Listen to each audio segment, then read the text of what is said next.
Evening, everybody. Welcome along to the Rangers Rabble Women's Show. My name is Brian, and tonight I am joined again by Wilf and Car. How are we doing, folks? We're here. I think that's probably the best you're getting at this point. I think it's comfortably probably one of the worst weekends we've had as far as a club. Every team pretty much lost, didn't they? Brian, I'm just as I said to the boys when I came off the main pod, I'm just glad we're not doing a B team show tonight. Aye, because that would just top it off, wouldn't it? That really would. Don't know why I do this. I really don't. It's been a fairly trying weekend. That's all I'll say.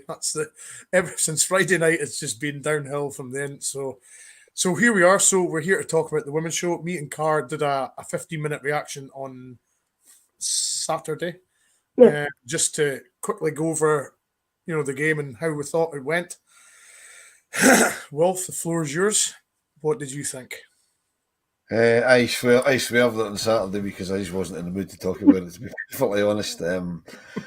I was on my way back from a wee trip to Germany, and I was sitting at Berlin Airport watching it on my phone, and that was brutal, absolutely brutal. I mean, I don't know, I haven't caught up with what you guys said on Saturday, but I mean, it was brutal. It was basically women against girls. You know what I mean? It was just they just ran over the top of us. It was just I mean, for a team that's only lost 2 goals up till Friday night, to lose the goals we lost is absolutely criminal. I mean, the first goal off their first goal off their corner, I was convinced the lassie was holding Cathy Hill down, so she couldn't jump, and just watched the back. She just didn't jump for whatever reason. She just didn't jump. I mean, it was a good. Don't get me wrong, it was a good corner, but the lassie that scored will never have an easier chance until the one she got later on in the game, because it was exactly the same. Exactly the same. You know what I mean? We just weren't at the races. And there's no point, as far as I'm concerned, there's no point in us beating teams 6, 7, 8, 9, 10, whatever, if we shit the bed in the big game. I mean, that's 4 games this season: 2 against them, 2 against Glasgow City, 3 draws and a defeat. You know what I mean? Not good enough. Just nowhere near good enough. I think CGM, that is the biggest understatement in the universe. Not the best weekend all round, was it? No, it really wasn't. It was poor. Hello, Alan. Yep, nice to see you. John the Batch in with a $4.99 super chat. Thank you very much, John. Much appreciated. So, Car, have you mellowed since Friday night, or is it still annoying you? Oh, well, it's still annoying me. I think it will annoy me until the end of the season, to be honest. I watched it back for my sins a couple of times, and every time I watch it, I'm just getting angrier and angrier. They just strolled through, much like the men, the middle of the park. And Hannah, I think, was trying her best to stop. I cannot pronounce that lass's name. Ginseng Yu, or no, the Asian lassie. Oh yeah. And Hannah wasn't getting close to her. I will give Cathy some credit. She did a good bit of defending that got them the corner in the first place for their first goal. I'll give her that. But after that, there wasn't much really that she did. The lassie did have her hands on her shoulders. I don't think it was enough to actually stop her jumping. You know, if she was going to play that card, why didn't she just go down and then try and act like it was a foul if that was the case? I don't know. But the whole game was just, they were up for it, they wanted it, and we just looked like we just got off a flight the night before, which, most of them had. But that's not an excuse. They're professional footballers and they should be doing better. Yeah. And we kind of touched on this, Wilf, but we thought we'd leave it for tonight. Obviously, Car made it aware that some of the girls only flew in on the Thursday night after the international break. I think Kayla McCoy only got back at late Thursday evening from wherever she was playing. I mean, seemingly, as Car was saying on Friday, that Celtic seemingly asked for this game to be changed to the Friday from the Sunday, because obviously it was the cup final weekend. I mean, I really don't know why we've agreed to play it on a Friday when some of the girls are only getting off a plane on the Thursday. I mean, it's as Car was saying, not even barely a training session was managed, so I mean, that's just terrible, isn't it? Well, it is. I mean, it's not. The clubs have got a duty of care to their players who are only just coming back off planes. But I mean, I would imagine, I don't know how many Celtic players were away on international duty, but I'd imagine that they'd have been in the same boat as well. One. It would just have been us. I'd imagine a few of them would have been away. Before I carry on, can I just address CG8's comment there? You're right, but the rugby was good for me because St Helens actually got a win, so that other rugby I don't really care about. So at least I got one win this weekend. But no, I would imagine Celtic would have had some players in the same boat. I don't know how many of them were away, but given that they're one of the top sides in the league, they would have had some away on international duty, I would think. But we can't really have our cake and eat it because everybody would have been complaining that the game was on to coincide with the cup final, so you couldn't do both, or you couldn't watch both, or whatever. They couldn't play it on the Saturday because Airdrie were at home and they used Airdrie's ground, so it had to be Friday. I mean, and it's not ideal. It annoyed the shit out of me because I was coming back from Berlin, so I couldn't go to the game. And I was originally wanting to go to the game. You know, why they couldn't have moved it to tonight, I don't know. Why could they not moved it to tonight? Although I know we've got a game on Wednesday, but we could have moved that to Thursday. You know what I mean? So they could probably have done that. They could probably have looked at that, but I don't know. It is unusual that they schedule the game so soon after an international break, but to play devil's advocate a little bit, I would imagine some of their players were in the same boat. I'll throw this at both of you because it's a valid question now. Game should have been moved to tonight, as Alan's saying, not forward to Friday. We wouldn't be allowed this in the men's game. You know, there's no way the guys would be getting off a flight on the Thursday and then playing a game on the Friday. I just don't for the life of me see that ever happening. But it's happened.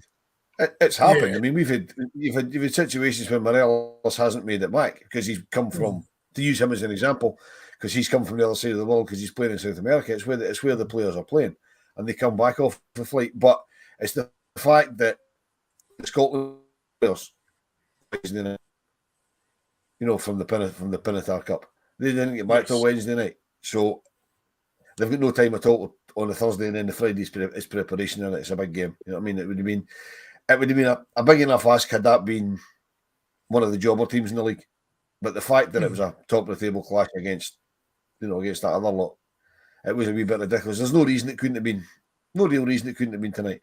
Although having said that, they maybe wouldn't have wanted to make it tonight in case there was all sorts of contention with the cup final yesterday, and that could have ended up in all sorts of grief, and they'll probably look at all that as well. But you've got to look at the scheduling because they know when the international breaks are, right? So why schedule the game for directly after an international break? And it's supposed to be all encompassing now under the umbrella of the SPFL. Now the League Cup is an SPFL trophy. They knew when the final was, right? They knew that there's a very good chance that either one or other or both of us and them are going to get to the final. So why schedule an Old Firm ladies game for the same weekend? It doesn't make sense. No. And C. James asked a valid question. In relative terms, the club have pumped a lot of money into this team. At what point do we question the manager? Now, Car, we kind of touched on this on Friday. Has your opinion changed? No, I think people have been questioning Malky since 2020, maybe 2019. So I don't think that's ever changed. I think the issue with this idea that we've thrown all this money at the women's team and they should won every treble that's available to them from the day that they got handed the money is ludicrous. That's not how it works. If that's the way that worked, then the men's team should be winning everything going, and that's not happening. So this idea that just throwing money out is going to make it happen. We took most of Glasgow City's best players, and that's essentially what won us the league last year. So it has worked. We've won a league and a cup. So to fail, 20 months going unbeaten for the first time, yes, it's to them and it hurts and it sucks and it looks like the league's done. But it's a disaster purely based on the fact that there's only 3 teams in the league that can win it. Had it been a more competitive league, then it wouldn't be that big of a deal. Malky, I think, has got questions to answer now. And I think if this season we don't get second and we don't go and win this other cup, then it could be the case that he needs to leave, because we need something to happen. Something has to happen to freshen up the squad and fix whatever this current issue is that we're having. And I don't know what it is. I don't know if it's tactics. I don't know if it's just the players are not feeling it. They're mentally drained and it's not happening. I don't know what it is. But I think questions will be being asked of him. What's your thoughts on it, Wilf? I mean, it's it's difficult to. I mean, he's lost one league game, I think, as Carr says, in 20 months. You know, he's won a cup. He won the league last year unbeaten. It's amazing to think that we're actually questioning the manager when he's only lost one league game in 2020. But the problem, as we keep saying, is we come up against Glasgow and Celtic quite a lot, and we don't get a result against them, do we? Well, we get a draw. We don't beat them. We don't lose to them. But Friday we don't beat them.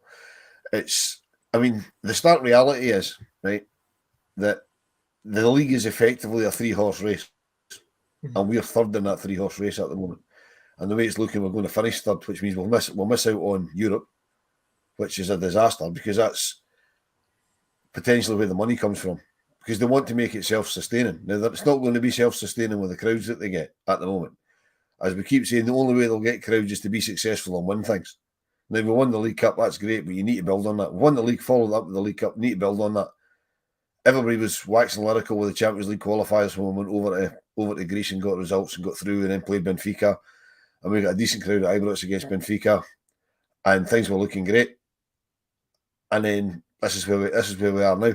We're getting to the, as I said at the start, there's no point in beating, Partick Thistle and Aberdeen and Hearts and Hibs and taking loads of goals off the jobber teams. If we play the other teams that really are our rivals in the league and don't beat them, and we haven't beat them this season. And it's last season the problem was we couldn't beat Celtic in the cups. Thought we'd go over that, and then they beat us. They beat us in the league. I mean, it's, as you said, we need to go on and win the Scottish Cup. There's no guarantee of that. Absolutely no guarantee of that. So to answer your question, I think there will be questions asked of Malky. If we don't finish second, if we don't get into Europe and don't win the cup, I think he'll be gone. I really do. I think he'll be away. I mean, folks, get your thoughts in about the topic. I mean, it's a difficult one, as I said before, because obviously he's when you're speaking about a manager who's lost once in 20 months, it's amazing to think we're thinking that way. But it's the results against the other two that's where the sort of yardsticks measured on. So it's a difficult one. I mean, I think it was the manner of the lost car that really probably miffed a lot of people. It wasn't very evident. There was, as you said at the start, Celtic were completely up for it, winning, a lot of the 50-50s, tackling harder, just, you could go on and on, but it just didn't look good, did it? No, I think we lost our momentum. I don't think it was after the draw against City. I think it was the Hearts draw. I think that's the game that sucked the life out of all of them, thinking, well, if we can't beat Hearts, how are we going to beat anyone else? And I think since then, we've looked nervy in nearly every game, apart from maybe the Ross Vale game, which if we look nervous in that, go just get rid of them. But do you know what I mean? I think that was the point where everybody kind of started to not trust each other, not believe that they could do it. We just came out flat. We just didn't look up for it. No one was really running. I mean, that's my biggest criticism of Jenny since the day she got here. But that game especially, she had numerous chances and she couldn't get them on target. Never mind, I think there was two the keeper made, a couple of good saves from her. The rest of them she didn't get on target. It just looked like no one else was up for it. It was side to side, backwards, just kind of dilly-dally, and like there was no urgency to get going and come on, get back in this and sort this out. Yeah, I mean, Wilf is, Carr's been very open about the fact, as Alan's saying, we seem to be struggling to integrate Jenny into the team. She's really talented and fourth top scorer, but our midfield doesn't seem to have the same shape when she plays. I mean, yeah, it's it's kind of it's a reoccurring theme, isn't it? Yeah, she seems to unbalance the team. And as Carl says, okay, yeah, she's a fourth top scorer, but like all the rest of them, she's scoring against the other team. She's not scoring against the big teams in the league. I mean, she's missing chances that she should at least be putting on target. I think her finishing is fairly poor, to be perfectly honest. It's just I don't really know what the problem is. I mean, it seems to be a mental thing when we play the other two big teams. CG is making a point there that it's a 3-horse race and there's practically zero chance of dropping points. But Carl, sorry, I called you Kerr in the other pod as well. Carl made the point that we dropped points to Hearts, and it seemed to rock us. Now, a week later, if I'm right, I think Celtic dropped points to Hearts, but they nearly did. They nearly did, but they beat them. But they just brushed off that performance as whatever and carried on. You know what I mean? We seem to be taking it a bit to heart. I mean, we've not been rolling teams over the way we were at the start of the season because they've got used to the way that we play, and I don't know. I mean, I don't know whether taking Yenny out of the team for a few games would make any difference. It's a difficult one because I mean the young kids came on yesterday, and I get what Malky said after it to Stevie Clifford of four lads that they're all 16, they're still in school, they need managed, and they'll use them properly, but they should be playing them in these games because they're making a difference. Mm-hmm. I mean, they've proved that they can make a difference. I mean, why one or two of them don't start every week absolutely mystifies me. I don't care how old they are. If they're old enough, if they're good enough, they're old enough. Simple as that. Yeah. And I think as well, Carl, we mentioned on Friday, as Wolf just touched on, it was fairly obvious when, as we call them, the young team, Watson, McCleary and McLean, when they came on, it was fairly evident that they made a difference. The energy levels went up. We seem to be attacking more. There was certainly a lot more running. As you said on Friday, it's. I mean, the senior players must be looking at themselves and thinking, 16, 17-year-olds coming on the park and, making a difference. That doesn't look good, does it? No, like they were bang up for it. You could see as soon as they came on, Emma Watson was running for everything. But I think the issue there was they were then having to feed the balls to Yenny and Kirsty, who weren't getting any joy with it. So I think why he didn't play Megan Bell, fresh, wasn't away anywhere. She was, raring to go. She's fit and firing. Why he didn't bring her on, I don't know. Or try and change it up, move Lizzie in, or do something just to try and get a bit of life into it. Because as soon as they came on and Chelsea came on, they completely changed the game, but it was too little too late. And again, the strikers couldn't finish. Lizzie's been struggling a little bit recently. I don't know what's going on there. She's not hit really anything since she's come back. And I don't know if it's been being out and in and subs and all this and not getting the full kind of chances that she was at the start of the season where she was constantly in and she was in that momentum swing, or the fact that she doesn't have Jane beside her, who they paired really well together. But then I've also noticed that Brogan and Rachel, they've not been having the same link-up play that they always had together last season and the start of this season. So it seems like there's just so much disjointedness within the team and that nobody can seem to bring them together to get them all going on the same page.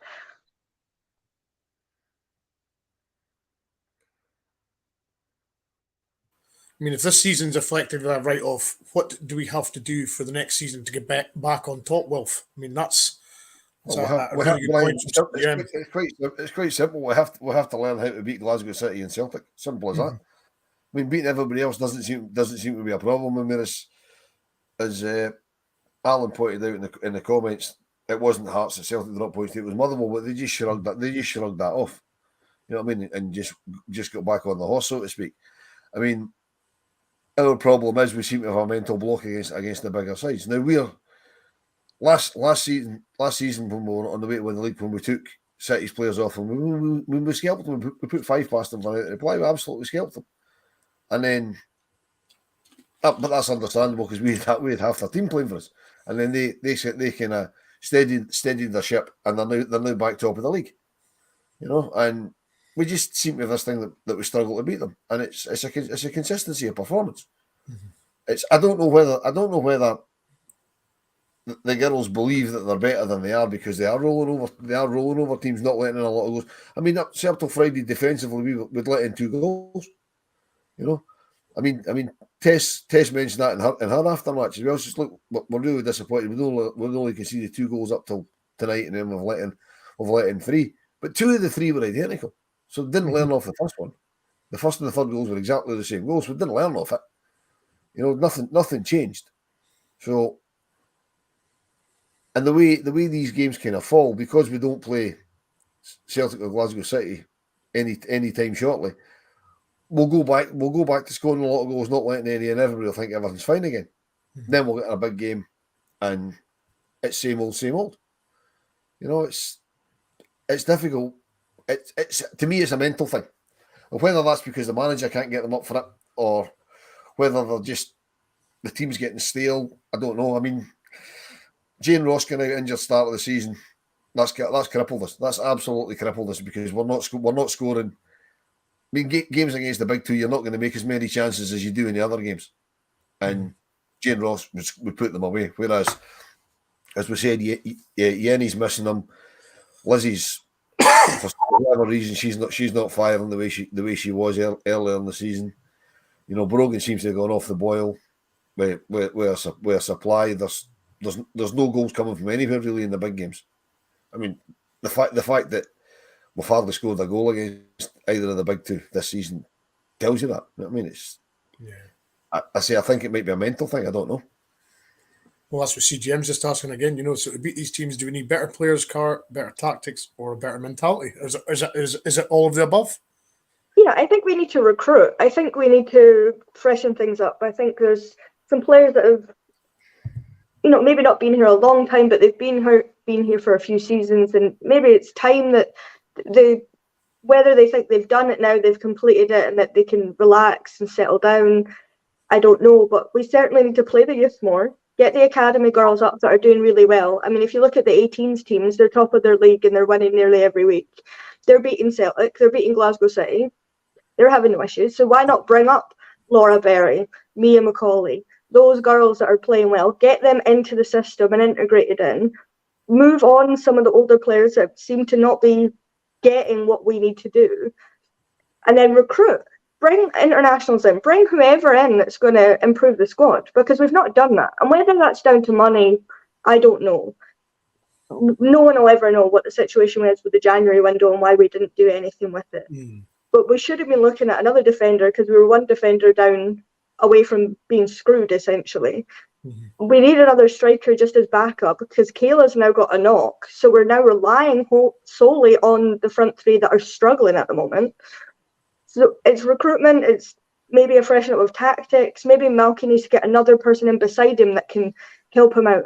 I don't know, but I think it's a combination of everything, and it's just things have kind of settled and staled, and nobody seems to want to be the one to drag it up by the neck and say, no, come on, we're doing this. Alan, good point here again. We need to carry a little luck too.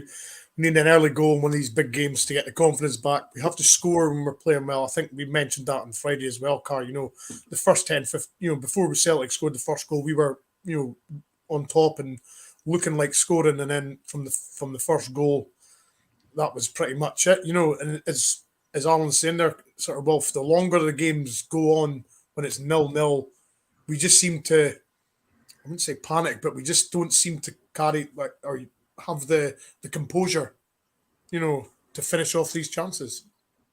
Well, I mean, Alan's right. We need to score early in one of these games, but to do that, you need to actually make chances. I mean, goalkeeper. We're not working goalkeepers. We're not making it difficult for them. No. I mean, I don't remember the Celtic goalkeeper making a save worthy of note until they were 3 goals up, and we were just kind of bombarding them to try and get something back into the game. And even then, she didn't have a lot to do. So I'm a great believer you make your own luck in these games. You know, you have to go out and effectively create the chances and make the luck yourself. We need to go at these teams more. I really don't know what the answer is. Are we approaching them too conservatively? I mean, is it, as somebody else has mentioned in the comments here, is it something that's going right through the club? We seem to go to these big games and sit in and contain and see how it's going to go, then go for it. I mean, it blew up my face at Hampden yesterday. It blew up my face on Friday night at Airdrie in the game we're talking about. You know what I mean? We need to be more positive. And if that means we have to change the management team to do that, or change the players to do that, then we'll have to do that. But again, it all comes down to money, you know. And they're trying to make it self-sustaining. And to do that, they need to get bums on seats in stadiums, which wasn't an easy thing to do on Friday because they didn't want to sell us tickets, but that's another issue. We'll come to that. But if we're going to have results like that, you know, people are going to get sick of going to games and watching us beat the other teams by several goals. Then we'll go along and watch them in the big game, and it's tepid. The performance is really poor. Nothing's happening. Folk will get fed up with that. You know what I mean? It's, you know, we'll play Partick Thistle on Wednesday. What's the crowd going to be like at that? You know what I mean? You know, very, very. I mean, I don't know how many Rangers fans were at Airdrie on Friday. So I couldn't attend, and they didn't seem to show you from the footage that I saw. But from what I've read, there was several hundred, which is decent. You know what I mean? Which is I would say it's more than they took to Broadwood when we played them the last time.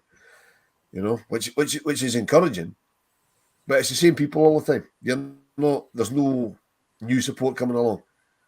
And to bring in new players, we need to drive revenue. And to drive revenue, we need to win games to get bums on seats. It's like it's a perpetuating circle that just keeps going round, and without you just take one little element of it away, and the whole thing all just falls to bits. There is a sort of element of this as well, Car. You know, once the ladies won the league, they won it comfortably. They always say, improve when you're on top. As CGM said, the men failed to do that, and look what's happening now. And it's difficult. You can't make the argument otherwise. It seems as though that the ladies have kind of sleepwalked into this same trap as the men. They haven't added sort of quality when they were on top and paying the penalty now, effectively. Yeah, I think we lost Demi Vance, who hated the other teams in this league, especially Celtic. She was one of us. She hated them. She would run at them. She was flying to tackles. She wouldn't let them have a minute to breathe. And we lost her. She went to Leicester, and now she doesn't have a club. We lost Brie, our captain. Fair enough, she'd been here for a couple of seasons. She wanted to move on, go back to England. That's fine. We thought we brought in quality. Start of the season when we had Jenny, when we had Dina, I thought, and then we brought Kathy in. I was thinking, we've added to it. It's going to be perfect. And I'd say up until that game, Kathy's done all right. I don't think she had much to do, but she's done all right. Everyone else has kind of regressed.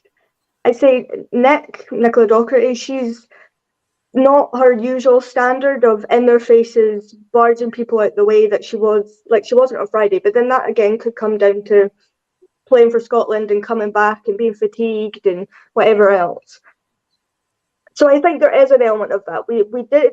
I thought we'd improved. We obviously hadn't. We then let Dina go, which I didn't understand because she was a bulldozer.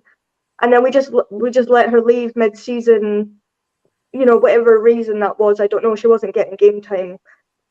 And we didn't bring anyone else in. And we've not been using the youth who are bang up for it. So does he think that just continually doing the same thing with the same players, they'll come good eventually? Or is it a case of he's too stubborn to admit that he's not got it anymore with these players? What it is, I don't know. But realistically, the season's done now, apart from the cup. We want to get second, fair enough, but he wouldn't lose anything by now playing only the youth and only the fringe players and giving them a chance. Like Cav would have been perfect in that team on Friday because she's an ankle biter. She'd get in at everything. She's not the greatest finisher. She's not the most talented player, but she would have been in their faces. So I don't know why he didn't bring her on and give her a chance. So I don't know I think it's just a combination of everything, but it's just. Alan's saying, Carl, you've just described the sort of qualities that Colette brings to the team. You know, her and Chelsea, I mean, two absolute, machines in the middle of the park, good engines, not scared of a tackle. Wilf, that would have been two, certainly looking at the game on its own, that would have been two players that I would have been looking at and thinking, right, I'm going to play these two because I want to have a stranglehold of this midfield. I want to get on top. And those two, I would have thought, would have been perfect for that role. Yeah, Chelsea would never be at my team. And that's coming from someone who was, when I first started watching, I thought, well, the weak link of your team, you're only as good as your weak link.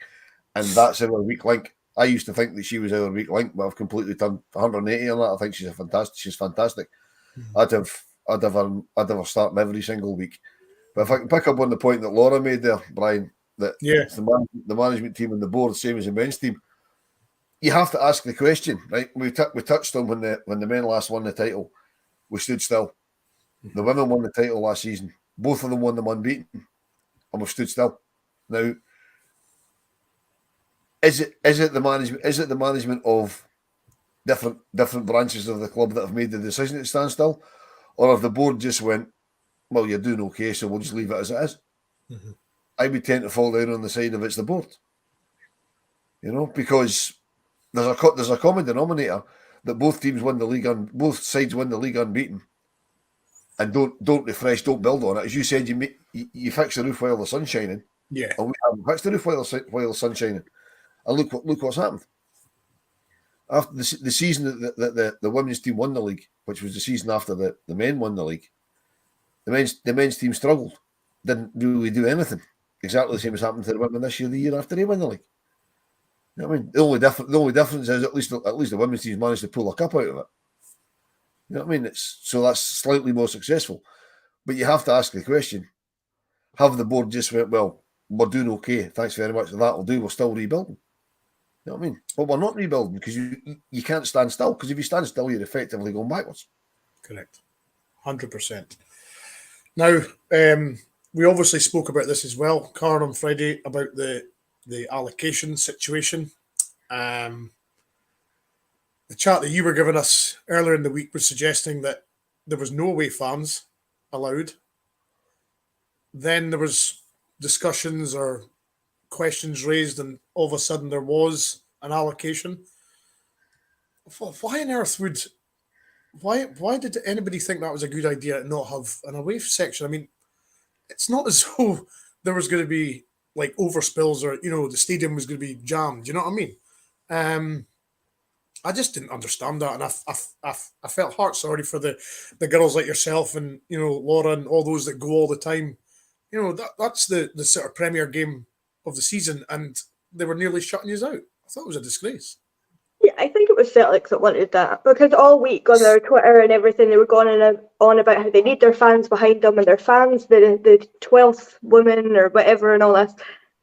So originally, we didn't know what was going on because Rangers wasn't announcing anything, and we thought, well, it's international break, we'll give them a few days. And then it kind of got to, I think it was Monday or Tuesday, and we all started to kind of panic a little bit. So somebody emailed the Airdrieonians who do the tickets for them, and they got the reply of, oh, the clubs agreed there'd be no away fans, it'd be home fans only. So then, of course, we all panicked. But we want to go to these games. People bought tickets for the home end. We were going regardless. It didn't matter if they tried to shut us out. Mm-hmm. And then it got back. There was tickets. So when we got to the game, there was a guy in there. It was segregated, which is the first time I've ever seen that enforced at a women's game. At the Hibs final, it was implied, pick in these sections, sit there, that's fine. But there was taped off segregation, the first time I've ever seen it at a women's game. And as we walked in, a guy said, oh no, they didn't know if Rangers were going to sell the tickets or if Airdrie were going to sell it, which is always the home club that sells the tickets. So I'm calling nonsense on that. I don't think that's true. I don't know what happened, whether they wanted it and we just said, oh, we don't want to fight them, it's fine, whatever. But it reeks of the board having no heart or care for the women's team to say, it's fine. It's the biggest game of the season, but we'll just shut them out. It's fine. It was weird. It was a weird. There was a lot of people there. Our end was quite full. Loads of kids, loads of families. Like, it was good. It seemed like they had a full end as well. There was some singing, a bit of banter going on, but I don't know. It's just weird. I don't know why they would even think that would be acceptable to shut us out when all of last season we went to every game going. We started to get crowds up. We started to get people interested, and then they go, it's fine. I mean, do you know this car, the recruitment, does it fall under Ross Wilson? I would assume so. I think Amy McDonald is above Malky and kind of oversees all of the women and girls kind of academy and all that kind of remit. So I don't know if it kind of goes to her and she has to answer to Ross Wilson. I don't really know how it fully works, but I'd assume he'd have some say in it. I mean, he's the moneymaker, isn't he? So I would assume he'd be the one that would... Is Ross not the head of the football department?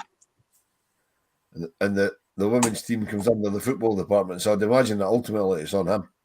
Yeah. I would imagine. I don't know. I'm guessing, but I mean, if he's in charge of the overall football department, then it would, to me, tell me that it's down to him.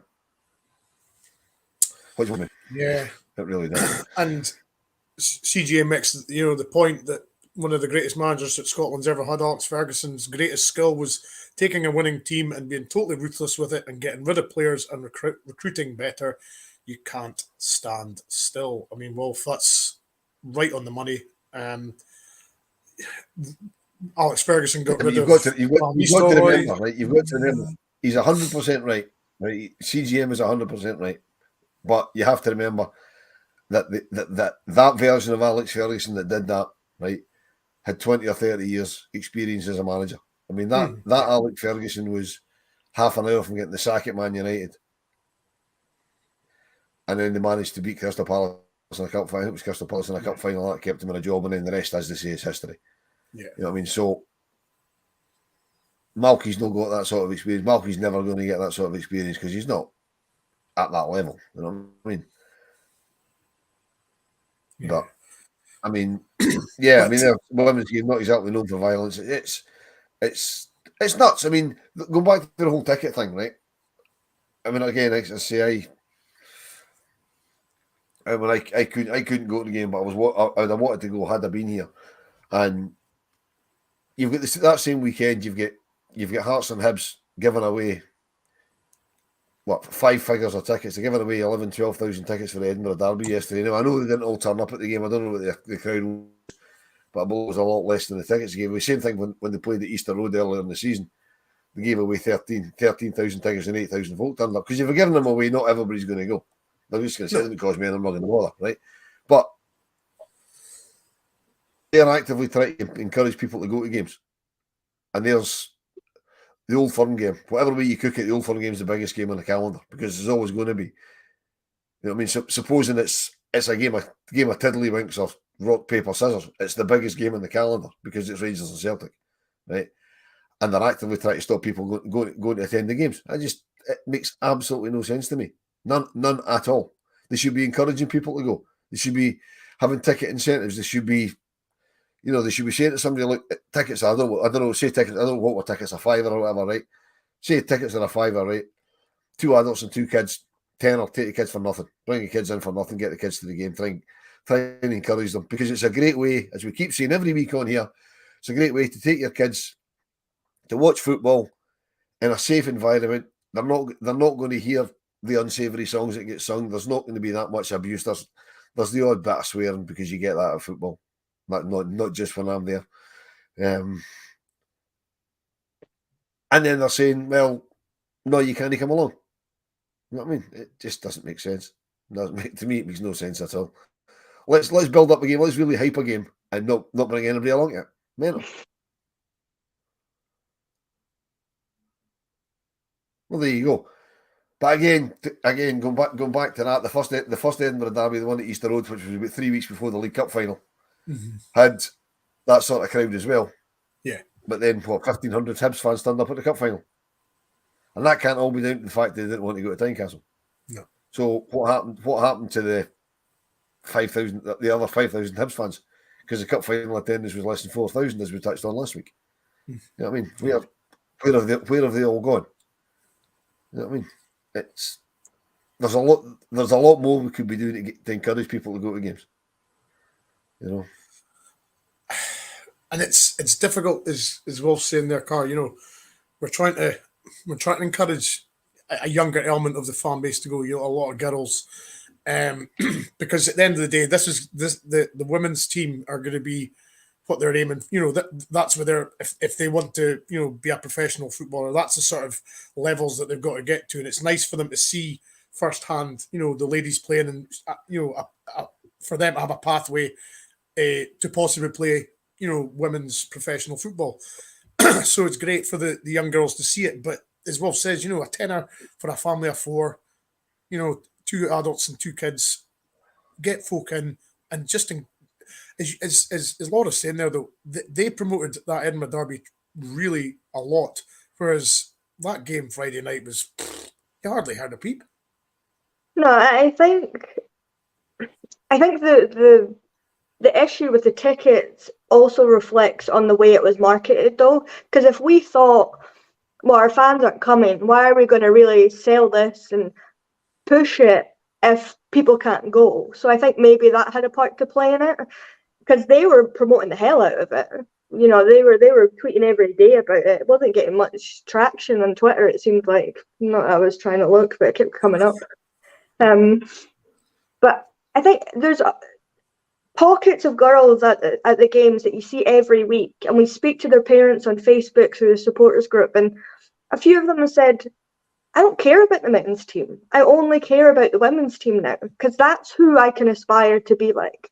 One of them, him and his son had gone to the final at Hampden. They bumped into Tess. They saw Lisa and Kathy. She wasn't at the game, the young lassie, because she didn't want to go to the men's game. She doesn't like it. But she was gutted that she didn't get to bump into the women's players that were there, and her brother did. So that's the kind of thing that, you know, young boys have had for 100 years with the men's team, and we're starting to get that now, and then we're actively trying to discourage that, because they're scared that the wrong people might turn up and cause trouble. Well, just make it harder to get tickets, put your name down, get your information, whatever you need to do to make sure that doesn't happen. Add more security. But there's never been trouble. I think there's been trouble at one Old Firm, the women's team, ever, and it was the Celtic ultras that turned up and let off flares and wrecked the place. So I don't know why they suddenly thought that game was going to be so much trouble, that there was going to be riots and all this issues, when that's not the case. I mean, there was one guy singing and shouting some unsavoury stuff from a women's team standard. It wasn't anything. I've heard much worse at the men's team. It wasn't anything horrendous, but you don't want that. It's a more family-friendly, calm, chilled-out environment, which sometimes can be detrimental, because you can't really get an atmosphere going and kind of G the players up and get it going. But it was certainly the loudest I've heard a Rangers support at a game, because we were playing badly and everyone was on their back straight away about it. So it was interesting in that sense that people were annoyed, and you could tell that it wasn't just that people were there for the sake of being there. People were invested and cared, which is good. It's good to see that we're getting somewhere, but I think that was a step back, basically saying, it's fine, no, yeah, you don't need to go. Yeah, I mean, Wolf, we've got, as you said, Park Thistle on Wednesday, and then we've got Spartans on the weekend. It's kind of, I mean, they've got Hibs in the quarterfinal mid-March, you know. That's about the game they've just to look forward to now, isn't it? I mean, the league's kind of, you know, we've got Partick, Spartans and Hamilton. I mean, that's all games that, as you said before, will be sticking, you know, a few goals past. But the Hibs game's the one that, you know, that only matters now. It's the next one that should cause us any problems, and it's a game that we should still win fairly easily. I mean, to say the league's over, it probably is. It definitely is, unless we can get this mental block off, because we've still got to play Celtic and Glasgow City twice each after the split. So the problem we've got is we effectively need to win those 4 games. Yeah. And we've played 4 games against them so far, and three draws and a defeat. So I wouldn't be putting my mortgage on the fact that we're going to win any of them, never mind all 4 of them. But if we can get over that mental block, it's not gone yet. but we'll have to get the momentum going by winning these, by beating Thistle, beating Spartans, winning whatever else is in between, then taking care of Hibs in the semi-final and the quarter-final, and see how we got on in the semi-final.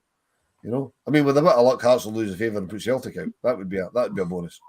You know what I mean? But let's be honest, I can't see that happening. You never know.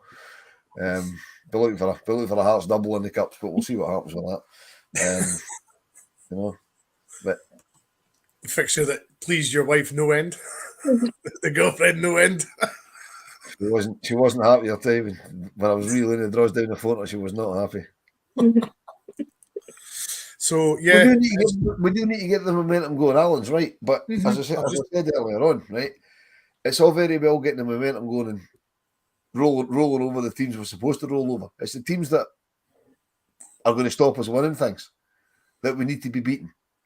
You know what I mean? I wouldn't have given a monkey's had we been absolutely terrible on Friday and beaten them 1-0 with a last minute deflection off somebody's arse. It wouldn't have bothered me. Would have won the game, that's all that matters.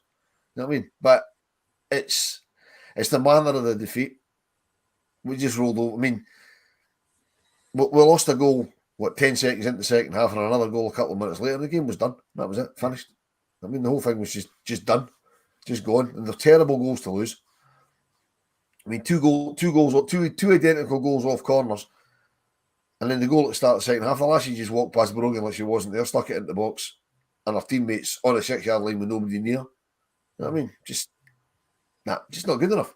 No. Now you have to wonder if that's losing 2 goals that early in the start of the second half. Is that a mentality thing? Are they still trying to get a grip to what they've been told, how they've been told to play second half? Has he changed something and they've been caught cold, or were they just not concentrating on it, or you know, I mean, something that we'll never know because we're not party to these sort of discussions. But it's just not good enough. It really isn't good enough. Yeah, it's not been an easy weekend, as we've already spoken about. It's been pretty. Ryan, I came on these pods tonight to make myself feel better. I'm fucking worse now. I mean, quick last one before we go, Car. I mean, is it a case that Celtic and City have got us sussed and they know how to play against us? Probably. Well, in the first game against Celtic, they figured out sitting a low block, we can't defend against, we can't deal with it, and that worked wonders for them. That's why they got a draw. And then I think because we didn't come out firing, they said, well, let's just run at them, and it worked. Whereas last season, it was the case that we were running at them and they couldn't handle it. They shut themselves and couldn't deal with it. So I think, yeah, probably. And they've both invested heavily in their squads. They've recruited a lot of new players between the two of them. And we've run 3, lost one of them. So we've stood still. They've kind of figured it out. And I think we've got in our heads that we can't do it now. I think if we go on and win every game now till the end of the split, there's potential there. But it's not mathematically enough to get first. So we're looking at second, and we're hoping that they draw against each other or can drop points somewhere else. We're hoping Hearts can get a bit better and take points off of them, or Motherwell, or whoever ends up in 6th. But it's a tough ask, and I don't know if we'll find out if they've got the mentality in the bottle to sort it out now, or if it's a case of it's just going to be this till the end of the season. We'll beat everyone else. We'll come up those games. We'll draw or lose, and that'll be that. Yeah, absolutely. So, as I say, we've got a game on Wednesday, and then we've got the game on Sunday. So we will be back again next Monday with another Rangers Women's Pod. My thanks to Kerr and Wilf for going over that again. You're at it now. Our name's Carr. You've been listening to me too much. Oh, I'm changing my name.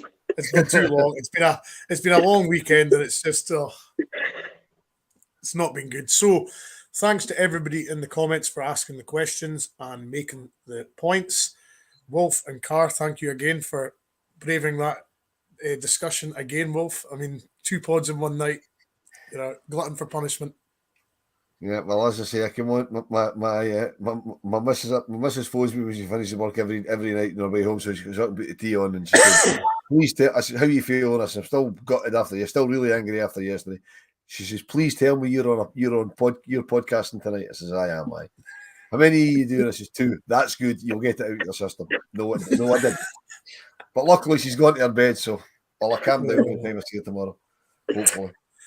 Yeah. So again, thanks for everybody for joining us tonight. We will be back next Monday with another women's pod. So take care, everybody, and we shall see you very, very soon. Thank you.